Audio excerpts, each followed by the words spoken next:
Today we are talking about the end of a journey, a really long journey. If you've been with us, it's been the better part of this year that Jesus has been on this journey and that we've been walking with us. And the triumphal end of that journey mixed with sorrowful tears. As we launch, I want to start by looking at this. Have you ever seen one of these? Can you tell what that is from like the third row back? Have you ever done one of these puzzles? You know, where there's two different pictures. They look like they're the same, right? But they're totally not. I mean, look at the clock. You see the clock? Can you see what time it is? One of the clocks has relatively straight hands. The artist was rather clumsy, but one of them is saying about, 1:30, and the other one is saying, I have no idea, but it's a totally different time than 1:30. You know, and the little cat there is holding a spoon in one picture and a lollipop in the other. It's clearly a demon cat in both pictures. I've never seen a cat pick up anything like that. But, you know, they're there, and the woman's hair's got a pen in it. They in one and not in the other, and the cookie it's a cookie here. And if you're a kid, you have no idea what that is. That's a computer disk from the 90s. It's the little save icon on Word, right? Anyway, so You've got the two pictures. They look the same, but they're not. They're different. It's called spot the difference. You know, you're supposed to look at them and search for what is different. Today in the text, we're doing a little bit of that.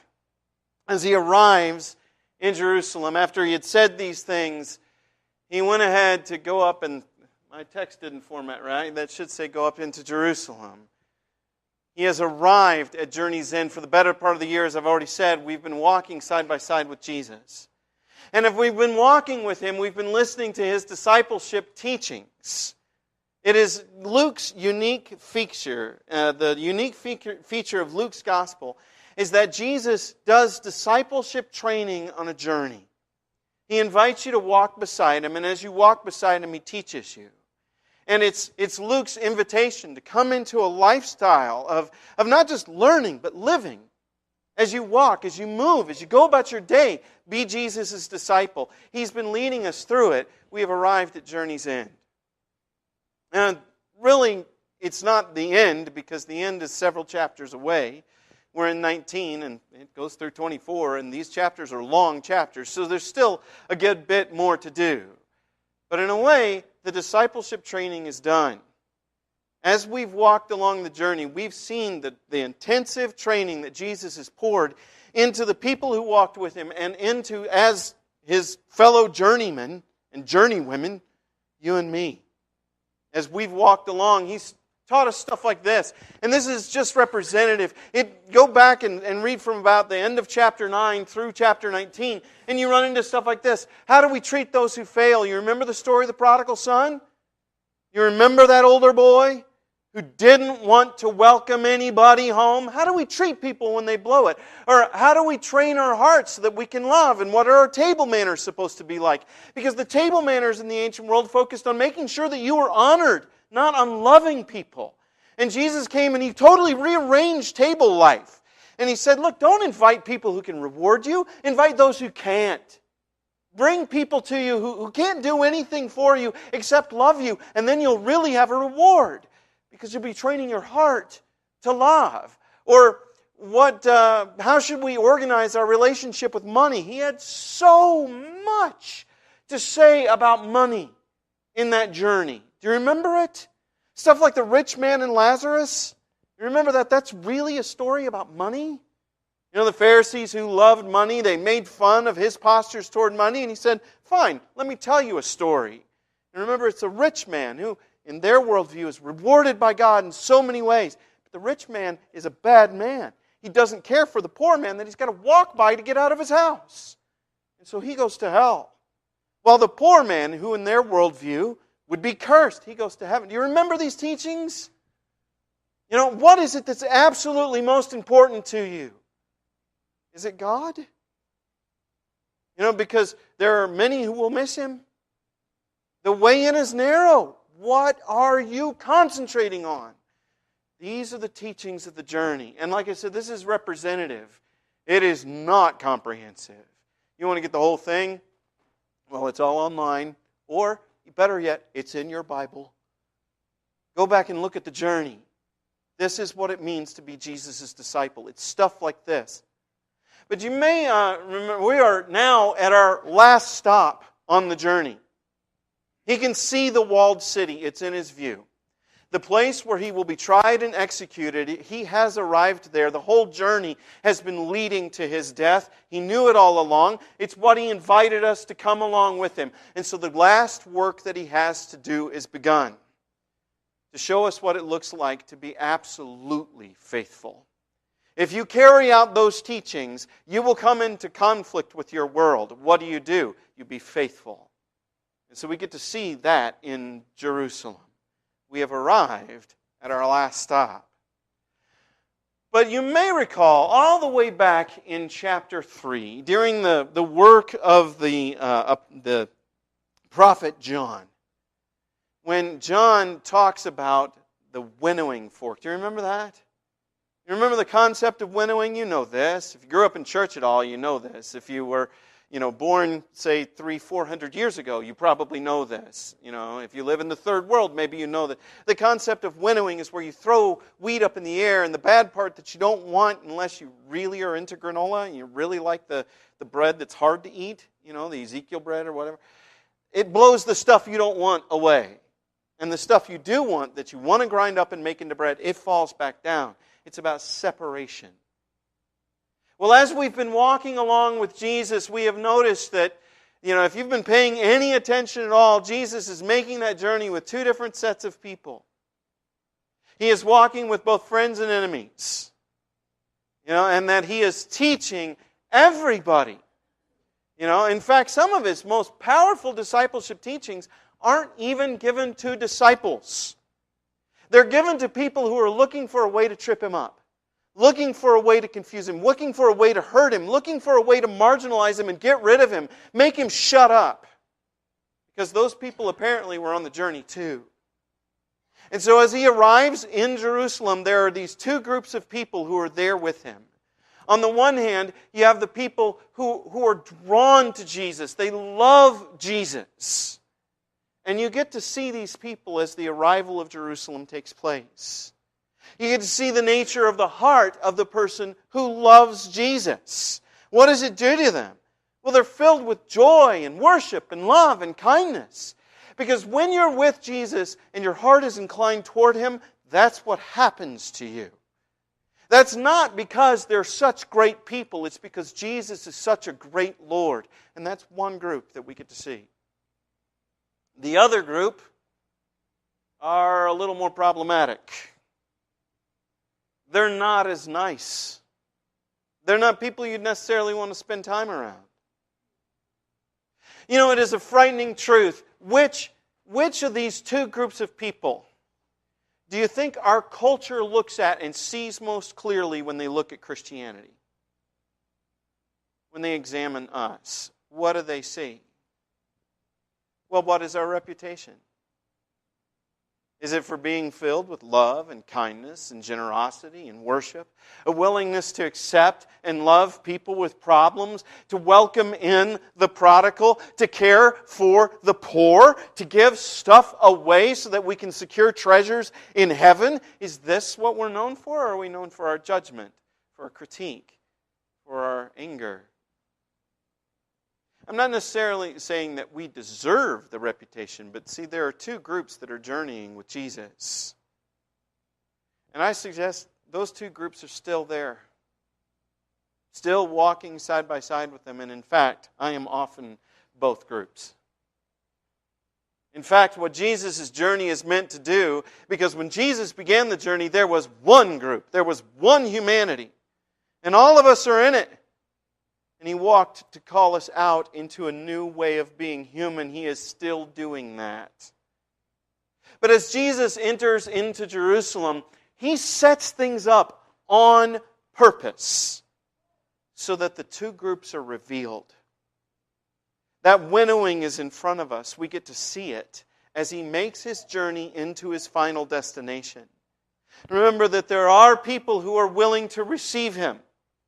And there are people who are willing to arrest Him and kill Him. Both are there when He arrives. So Jesus makes sure that He sets things up so that you will see it. Because it's what the gospel is intended to do. It's intended to winnow the heart. It's intended to reveal to us the nature of who we are. And it's also intended to call us from one place to another. The good news is you don't have to stay broken. And if you are in the enemy group, you don't have to stay there. You can come out. But it's Jesus who calls. And so He sets things up so that we will see. And so that we will self-critique.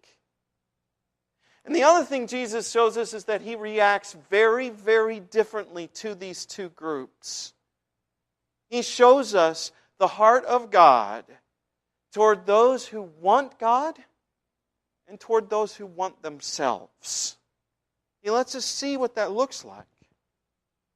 Let's go ahead and start looking at it. I told you that Jesus sets things up. Well, this is the setup. You know, as He drew near to Bethphage and Bethany, interestingly, there's an amazing number of things that happened to Jesus in Bethany. This is where His baptism happens. This is where His good friends, Lazarus and Mary and Martha all live. And there's a lot of things that happen in the city of Bethany. Bethphage we don't know as much about. But He comes to the Mount of Olives via those villages. What do you know about the Mount of Olives? How important was that place to Him? That's kind of a big deal spot, right? Where was it that He gets arrested? As He enters into Jerusalem, He's already thinking towards His sacrifice. He's already setting His heart there. And I think He's wanting to remind us, by the way, the reason I made this journey is so that I could die. You also were called to die to yourself. But as He gets there, He sends out I won't read this, but He sends out a couple of His disciples with a very specific mission. Go get a colt, bring it to me. If anyone asks you about it, you tell them that the Lord needs it. They get there, they're untying the colt, and they say, why? It's exactly what He said. It happens precisely the way that He said it. It's almost like He did this on purpose. It's as if there's something very intentional happening. Like Jesus is wanting to set things up so that we will see the nature of people's hearts as He enters into the place where He will die. So off they go with the colt, and I don't have this, I don't think, I don't. But they put their coats on the colt, and then they throw their coats in front of the colt as it walks by. The other Gospels all tell us about palm branches, which out of the book of 2 Maccabees was actually a very nationalistic Jewish symbol for Jewish liberation. You know, they're making a political statement. Luke downplays that. You don't see any palm branches in his. But the throwing of cloaks on the ground, well, that's been done before in the Old Testament, like when Jehu was made king. They're making a political statement. They're saying, this guy is our king. And so as He's drawing near, already on the way down the Mount of Olives, Mount of Olives coming up again. Luke's not doing that accidentally. He's saying, remember why He's here. And the whole multitude of His disciples throughout the Gospel of Luke, I haven't called as much attention to it as perhaps I should have, as perhaps Luke does. But he stresses over and over again, there's thousands of them. It's not just the 12 in Luke. So many people get it. A renewed people of God is being built by the prophet of God, the King of God, the Son of God, is calling together this group of people, and this whole multitude of disciples begin to rejoice and to praise God with a loud voice. Folks, this is a spontaneous worship service. What you are doing here is an echo of what they're doing there. And they're doing this in a very real way in the presence of Jesus. This beautiful, wonderful moment of worship that comes pouring out. Why? Because of all the good things Jesus did, all of His mighty works. Now, exactly what is it that calls you here? Isn't it because God has done good things in your life? Isn't it because God has been good to you when life has been hard? Isn't it because God has forgiven you when you have had trouble? Isn't it because God has rescued you? All of His mighty works is what drives us to worship Him. It's what reminds us of who He is. And so they come and they say, "Blessed is the King who comes in the name of the Lord." What did they just say? What is their posture towards Him? You know, we live in America, and our passports, it says something about, the Republic of the United States. And our allegiance is to a constitution. But if you were from England, your passport would be issued by the Queen. In the days when they have a king, which I think is probably fast approaching, or is it already here? I can't remember. But their passports will be issued by the king. And it's a statement of you having allegiance to that king, and that's why you're allowed to journey. We don't have kings in this country. We don't want them. We like to cycle through our leaders, and besides, our leaders aren't kings anyway. No matter what they think of themselves, presidents aren't kings. But as Christians, you have a king. You have a king. And what kind of authority does a king have? Absolute. Total. Complete. We live in a rule of law, which means that law and precedent govern our lives. What is law in a kingdom? Law is what the king says it is. The king's word is law by divine right. At least that was what was believed. We don't have that anymore, but you have that. And that's what they're saying about him. He has absolute authority. This is the King of God, the King that in Deuteronomy 17 said would come, who wouldn't be lifted up above his brothers. He'd walk side by side with us. He wouldn't seek power. He wouldn't seek money. He wouldn't seek military might. He would be with us, and he would learn the law of God, and he would teach it to us. That's who the King was supposed to be, and that's who this is. We finally have God's great King, and our redemption is sure because of him. That group knows it. And they've learned the way of peace. They've learned the way of peace. And so they cry out about the peace in heaven and glory in the highest, because peace has finally come to us. I have lived estranged and foreign and broken in my own skin, a foreigner to my own heart. But He has brought me peace. He has brought me back home to myself. And He's brought me to live in peace with everybody else. If I love the way He tells me to, then I will be whole. This group of people, they know it. And they're crying out about it. And while they're doing it, some of the Pharisees in the crowd said, "Teacher, rebuke your disciples. You're not king. I don't know what you are, but you're not that. You're an interesting dude, I'll give you that. You do weird stuff. You say strange things. But you don't need to be letting them say this peace in heaven stuff. Stop it. It isn't proper, it isn't right, it isn't orderly. They need to quiet down." Why would anyone want to dump water on other people's joy like that? It's who they are. Their hearts are revealed. See, you've got two things, and they probably look pretty similar to an outsider's point of view. Because everybody in that crowd was religious.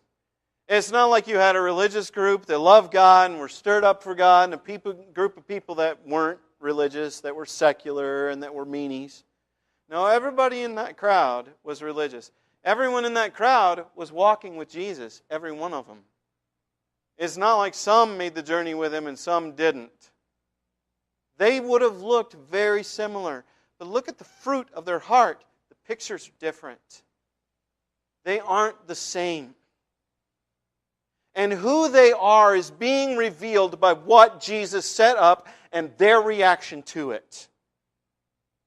What kind of people they are, what kind of effect Jesus has had on them is suddenly being plain to see, because Jesus is revealing it for them and for us. Because you're not just supposed to look at that picture like it's outside of you. You're supposed to look at it like it's inside of you. You're supposed to make the assessment of what is like them in me and what's like them in me. It's why it's in this document. It's why Jesus set it all up. So that we would assess ourselves by the gospel of Jesus Christ and see, what kind of person am I really? What is He doing to me? Because in the one group, what you've got is the statement, Jesus is King. That's the big thing that makes them different.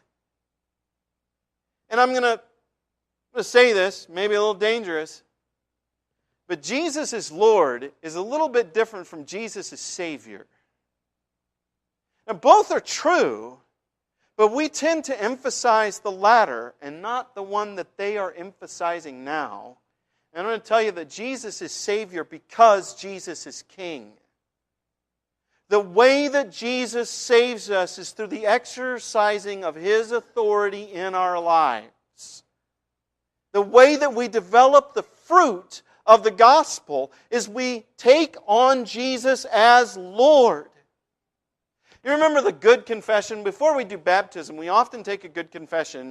It used to really bug me. I've kind of come to terms with it. I'm all right. But the confession that we most often look for is that Jesus is the Son of God. Do you realize that Satan could say that? Satan can recognize who he is. The demons do. You know, I know you are the Son of the Most High. Don't cast me out. I mean, they know Jesus is Son. What they can never say is Jesus is Lord or Jesus is King. They can never say that. But we have to. We must say Jesus is King, and when we say it, we don't just say, Jesus is King, I said what I got to say. No, if He's my King, then His Word is my law, and I must try with everything that is in me to do what He says. And as I do what He says, one of the things He says is not to count on myself, but on Him. And so I cry out to Him for my salvation, and I say, please help me as I live the way You want me to, but I am called to say, Jesus is my Lord. When I do, there is fruit from it. As I enter into the reign of Jesus Christ and He exercises lordship over me, He leads me to a better me. It's what He's done with these disciples. And so they are full of joy. It's the fruit of who they are. Their orientation towards others is not judgment. It's kindness. It's patience. It's love. Now, where did they learn all that? Because they've been walking with Jesus. And as they walked with Jesus, they heard His teachings, and their hearts were soft to Him. They're willing to take Him on as Lord. And even the things that they don't want to do, they're willing to try to do because He is King and He said so. And He is helper, and He saves. And then there's the other group, where Jesus is pretty interesting. I'm really drawn to Him. I really like Him. But He's not King. Whatever else He might be, He's not that. And then there's fruit. They are full of critique. They critique Jesus every single time they're with Him. And here at the triumphal entry, they critique these worshipers. They say they're not doing it right. They look at a Spirit-filled moment of profound joy and love and worship that, by the way, was set up by none other than Jesus Himself. Jesus planned that worship experience for them. He's the one who said, go get the colt, bring it here. He's the one who orchestrated the whole thing. And they look at it and they say, wrong, wrong, wrong heart, wrong way, wrong words. It's all they can do because it's all that's in them. And their orientation towards others is suspicion and bitterness. Do you see the two groups? By the way, it's important to note that this group also walked with Jesus. But because He wasn't King, they didn't change. Because they weren't willing to accept Him as King, they stayed exactly who they were. Exactly who. So here's your two groups. Do you see the difference? Do you see them revealed, the two pictures, and how very different they are? And when you first glance at them, they're going to all be wearing the same clothes. They